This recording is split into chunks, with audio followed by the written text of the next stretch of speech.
everybody.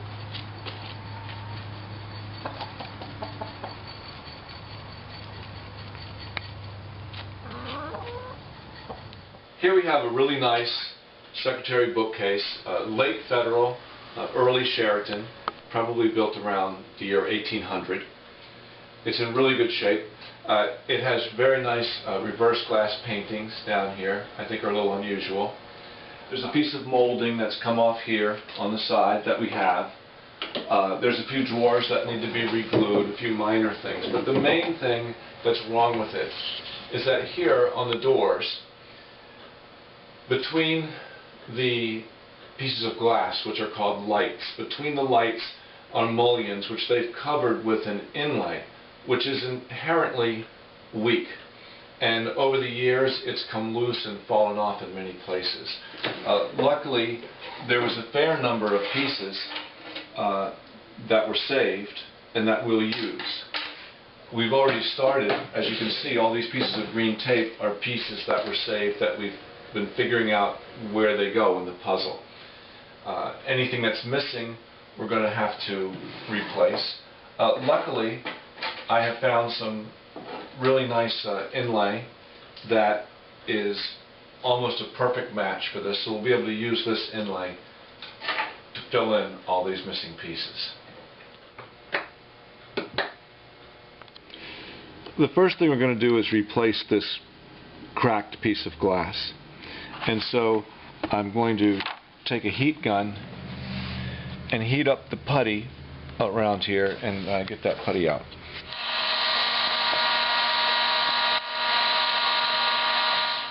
There's a lot of loose veneer on this piece, and we're going to glue down everything that's loose and everything that we have. Then we'll start filling in the replacement pieces.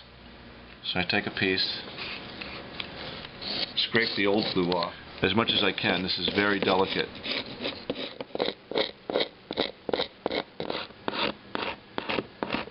I've got the glue. This is hide glue that is heated up.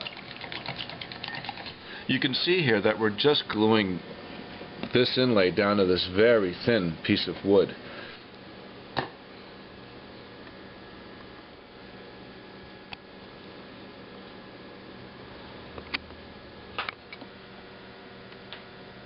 Now, we don't need to use clamps on this. This is too delicate to clamp, so I'm going to tape everything down. As the hide glue cools, it's going to set up. Now, as I've got this done, I'm just going to put little dots on these pieces of tape so I know later that this is one I've already glued down.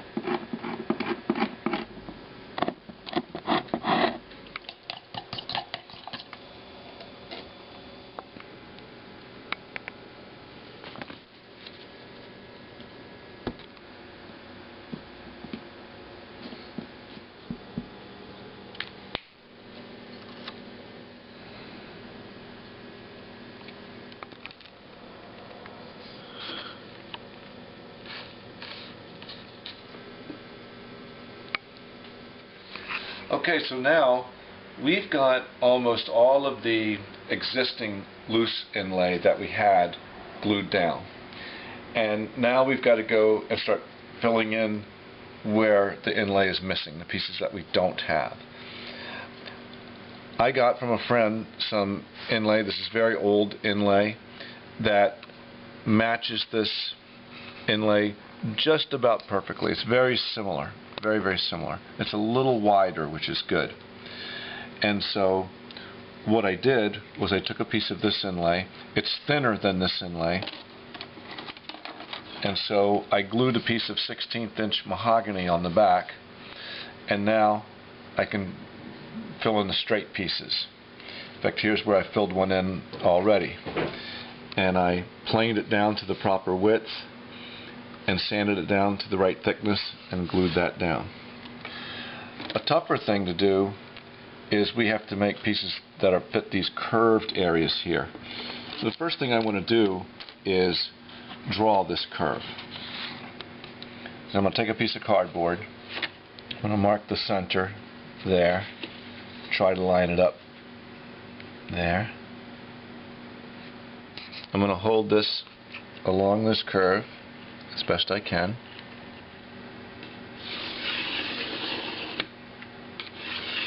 Alright, that looks pretty good to the curve. I'm going to cut that with scissors. I want to plane this down to the right width. Sometimes if you're planing something really small like this, you can do it like this. Okay, I've now planed this down. I think it's the proper width. And so now I'm going to make some saw kerfs in this so it will bend.